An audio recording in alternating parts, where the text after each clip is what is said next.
welcome to Cybercon, a CNBC-TV18 special broadcast on rising cases of cybercrime in India.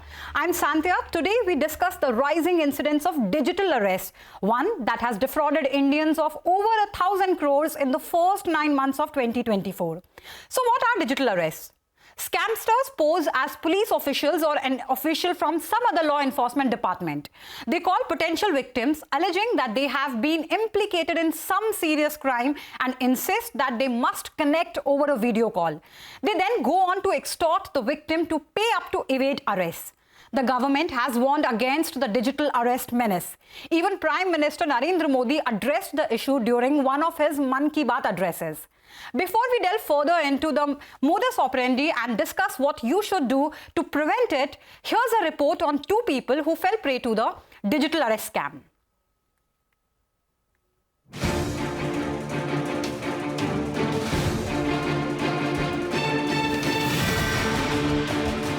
Recently, a 26-year-old woman got duped of 1.78 crore rupees in the name of digital arrest. Not only that, but she was also forced to strip naked during a video call under the pretext of body verification. Last week, a 90-year-old man from Gujarat was duped of 1 crore rupees in the name of a digital arrest. So what is this digital arrest scam and how does it work? In this cybercrime, on very fine day, victim gets a call from fraudsters. The fraudsters claim themselves as a representative of law enforcement agency. They claim that you have sent a parcel to some country and that parcel has been intercepted, and in that parcel we have got drugs. Second, they may claim that some money laundering activities are going on through your bank account. Third, they may claim also your name has been reflected in some ongoing scam which we are investigating. The modus operandi of these scamsters duping people in the name of a digital arrest has become extremely sophisticated. During the calls, they impersonate real police officers using their names and real photos available online as their WhatsApp display pictures. In fact, they even send authentic looking documents such as arrest warrants and FIR copies to their victims.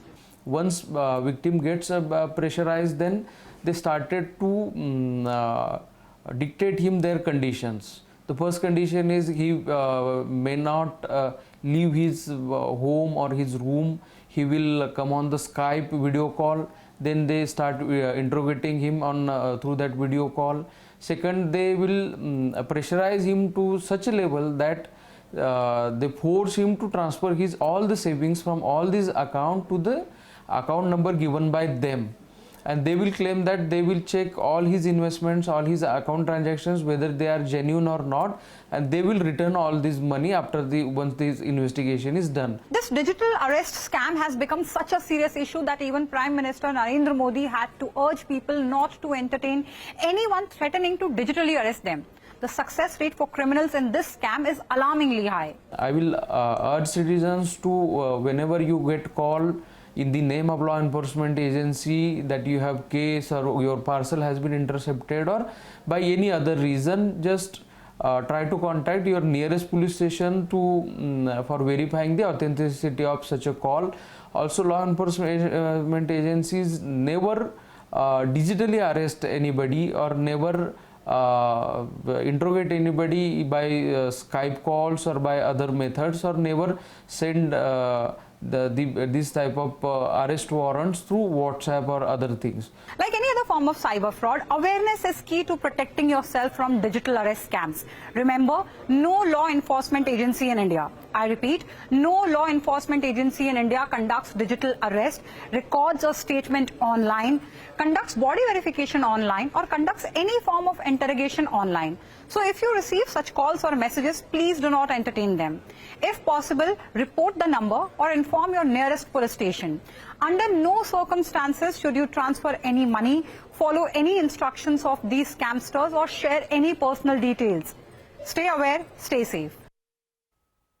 Right. So joining us now to discuss the growing menace of cyber fraud and specifically digital arrest is Yashasvi Yadav, Special IGP Maharashtra Cyber Cell Department.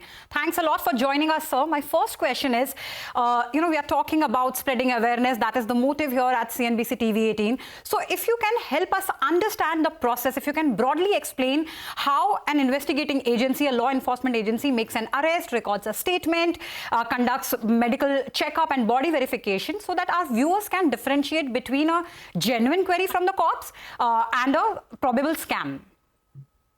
Thank you for inviting me to this wonderful show, which is not even a day late, because the awareness about cybercrime in general and digital arrest in particular is very much needed, because every day we are seeing victims falling prey to this menace and getting robbed of their hard-earned earnings. So first of all, I must tell everybody that there is no provision of digital arrest in any sort of law, be it law governing police, enforcement directorates, CBI, income tax authorities, or any other agency. There is no provision of digital arrest. So if anybody asks you to remain in front of the camera and directs that you are under digital arrest, it is just a farce, and immediately the remedy in the hands of the citizen is a number called 1930, which is a helpline number available to all the citizens all over India. It's a pan-India helpline. Please call 1930. It is related to financial frauds, and a law enforcement officer will pick it. It has linkages with all the banks, and it will provide succor to the victim. So there is no provision of digital arrest.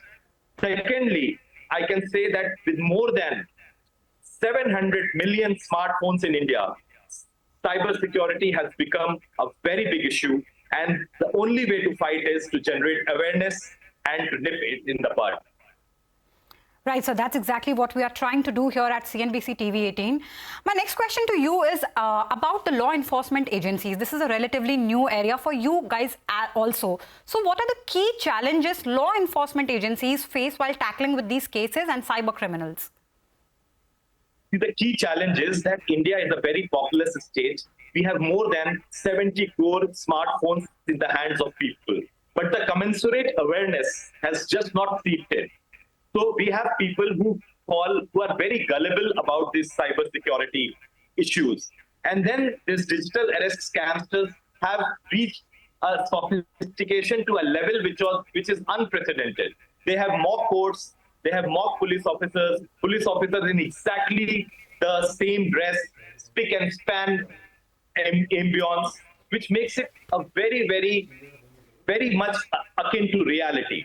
That's why people are falling prey to this kind of a digital arrest scam. Not just common people, but we have seen even officers, educationalists, doctors, scientists, even law enforcement officers falling prey to this menace. And the only way to curb it or to minimize it is through awareness. Imagine officials of law enforcement agencies falling for digital arrest scam. My next question is about our skilled and trained manpower, sir. As I said, that it is a relatively new area for law enforcement agencies as well. So do you think that skilled manpower, trained manpower, is that a challenge you guys are facing? Of course. See, getting resources, right kind of resources for law enforcement agencies is a challenge. But I must tell you that Maharashtra government has launched an exemplary project worth about 1,000 crores, in which the sophisticated software tools related to cybersecurity as well as trained manpower has been brought under one roof. Also, we have launched another helpline, 14407, only directed towards cybercrime. So if any person in Maharashtra is facing any kind of cybercrime, including digital arrest, please feel free to dial our helpline number 14407, which will start the process of law into motion. Even an FIR can be registered and these criminals can be detected. As I say, detection is the best form of prevention. If we can arrest these criminals effectively, it will go a long way in minimizing the dangers of digital arrest. Also, I must tell you, there's a concept called golden hour. That means as soon as a person realizes that he has been scammed, within an hour he should report to any of these helplines, 1930 or 14407 in Maharashtra, so that immediately we can take action. And also the amount, where the amount has gone to from victim, it has gone to the scamster's account. That account can be frozen. If that account is frozen, there's a possibility of that money coming back to the victim and grievance being redressed. It's time for a short break. On the other side, we will be joined by more experts. We will be joined by criminal lawyer Rizwan Merchant and cyber law expert and lawyer Prashant Mali. Stay tuned.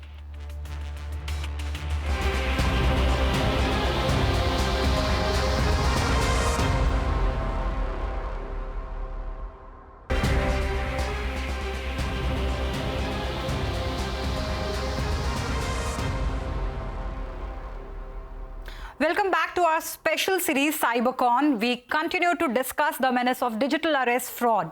We are joined by criminal lawyer Rizwan Merchant and cyber law expert and cyber lawyer Prashant Mali. Thanks a lot for joining us, Mr. Mali and Mr. Merchant.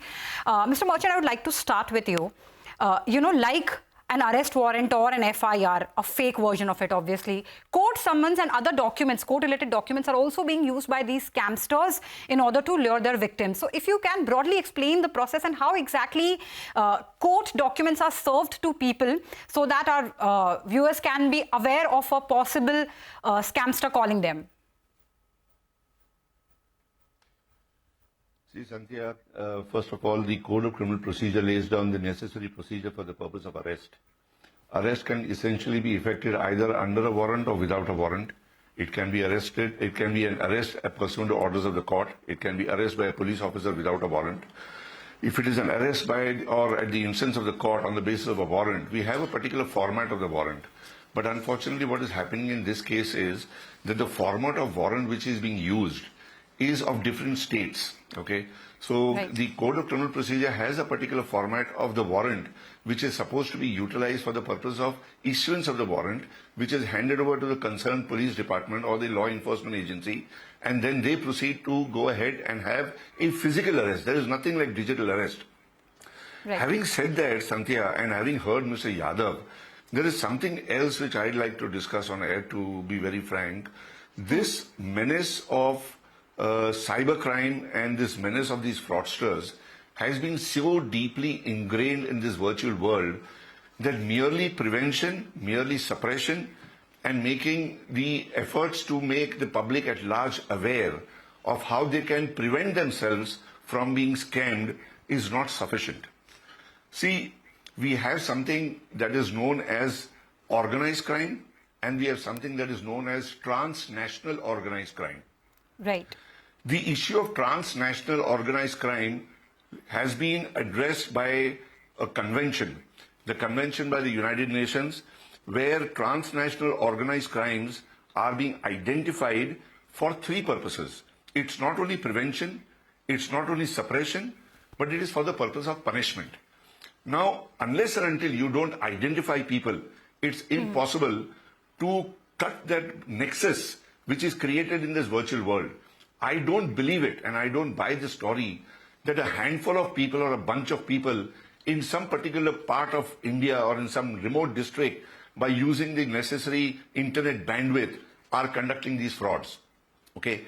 Of lately, there was a particular article in the press that they were able to identify that these frauds are being conducted from overseas, where right. youth who are interested in information technology, widening their scope of working, are interested in going overseas and giving services to corporates overseas, are being invited in certain countries. Those were certain identified countries in Southeast Asia. Now, those countries would also be covered under the convention. Now, under the convention, there is something which our BNSS, the new CRPC, has introduced a fresh chapter on Mutual Legal Assistance Treaty.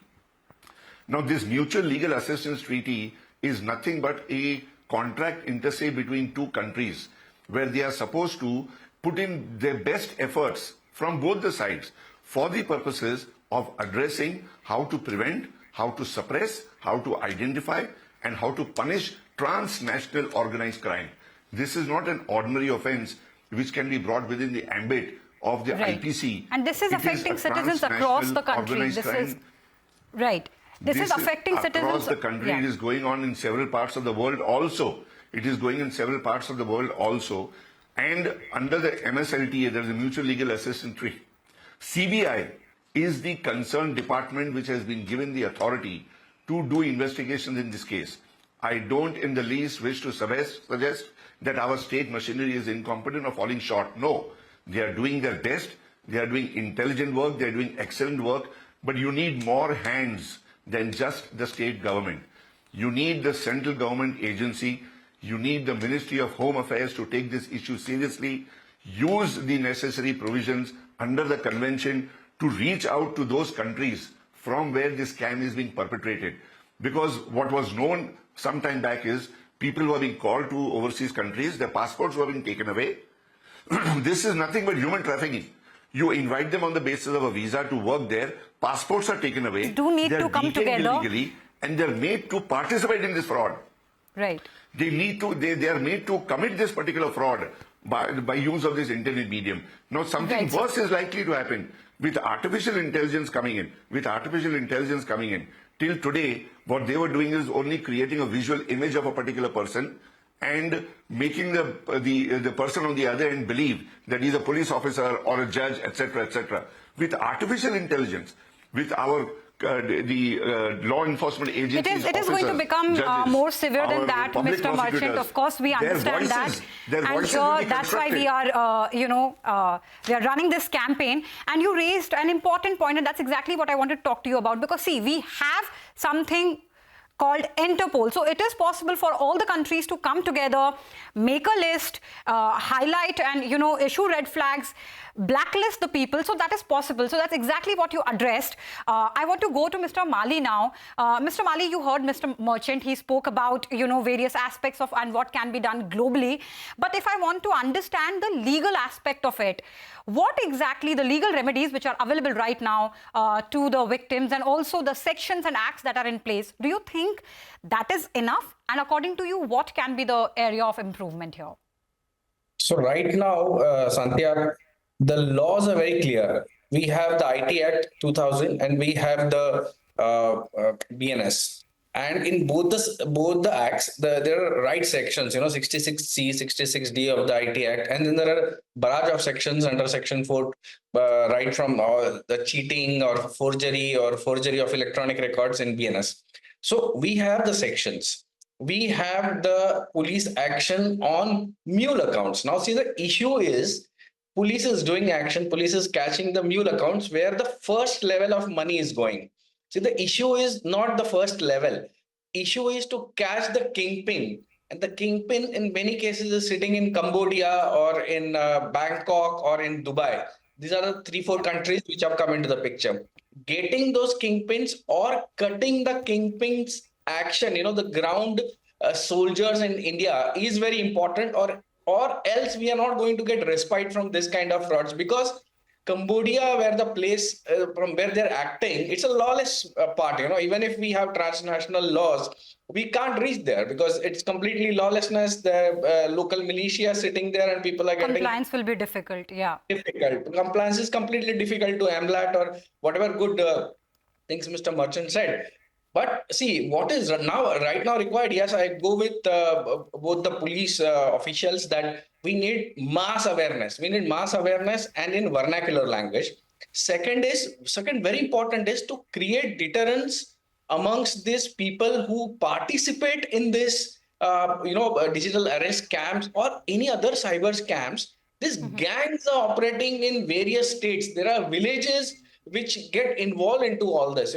These gangs and these villages which only do cybercrime business needs to be exposed and needs to be destroyed in the sense of, not being a criminal village. Now, till we put some actions like, freezing their bank accounts, no loans to their, family members, their names getting published everywhere, banning them and, taking them out of the societal part, only will, I think, is a long run measure we can really do. That is an interesting point, and that will also demotivate other people from joining or becoming, a part of this. I would like to come back to you, Mr. Rizwan Merchant. You spoke about the international, whatever we can do at an international level, at the domestic level also. For example, we have a MACOCA for terror-related activities. We have other acts and sections in place for organized syndicates.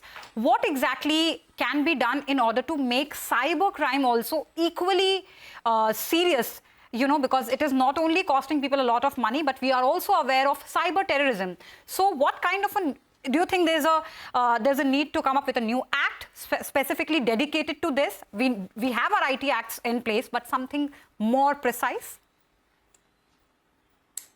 No, I think the Information Technology Act, which we already have, which Mali has just spoken about, we can introduce and we can amend and we can bring in more teeth to this particular act so that we are able to address this particular menace. Organized crime of MCOCA, Santhia, what you're talking of, can be used if you are able to identify the concerned offender. If the offender is not identified, you make provisions of MCOC applicable to any case where an FIR is registered. Purpose is not going to be served. As Mali said, there are people and there are kingpins who are operating from overseas. They've got a network which is created through their principal organization overseas in our country, in different other countries. Unless and until the Interpol of each country, which is a participant and signatory to the UN Convention for the purpose of addressing transnational organized crime, I don't think you'll be able to make any progress in clamping down and stopping these persons from continuing this cyber fraud. You need to make effective arrests. You need to make busts. Bust them down. Do whatever you want. Create separate departments for this. Give them the necessary powers. Give Interpol the necessary powers. We have been, through the Interpol agencies, been able to identify economic offenders overseas. We have done our best to bring them down. We have done our best to clamp them down. This has to be addressed on a different platform, and this has to be done only by the CBI, the Interpol, through the effective machinery of the Ministry of Home Affairs. Absolutely. Mr. Mali, I'll come to you for a quick... Certainly. Yeah. But we need the center to step in. Right. Interesting points here, sir. Mr. Mali, I would like to come to you for a quick question. First, it's a request if you can, make an appeal to our viewers, and what exactly can they do to keep themselves safe, and what exactly would you like to say to the government and its machinery here? See, the first point which I want to tell police also, that there is one section called BNS 111, which is applied for the crimes which are done together, crimes which are done in a gang method. So if we apply section 111 of BNS, then we can have non-bailable arrest against them. So please apply 111 against all the cyber criminals which are getting arrested. Number two is this victims specifically. When the victims are getting such kind of calls, now see, there is a lot of awareness. First of all, when you get FedEx call, you get ED call, you get calls for people saying that, things are IVR kind of call, specifically IVR kind of call. Don't pick those calls. IVR calls, I think now till this menace is gone, people shouldn't pick IVR based calls. When you see the voice, press 1, press 2 to this, 1 to this, don't take this call. So you will be at least first level blocking such kind of fraud calls. Second is going to police and immediately to the police and first calling 1930 is of paramount importance, because when you call 1930, your first level account is blocked, because the moment money goes from first level bank account to the second level, the money is gone to the kingpin. He converts it into cryptocurrency or he converts it into the burner credit card, and the money is already gone out of country, or it's gone out of where actually law enforcement can get it back. So this golden hour, what is said is within the first 48 hours, act fast and call 1930 and block the amount, because that is the only chance of getting your hard-earned money back. Absolutely. Golden hour is important. Call 1930. Here, awareness is the key. And remember, no investigating agency, no law enforcement agency in India conducts a digital arrest or conducts any form of interrogation, body verification or medical checkup online. So stay away from any such calls. As Mr. Mali mentioned, stay away from any IVR call. With that, it's a wrap on this edition of Cybercon. More news and updates on the other side.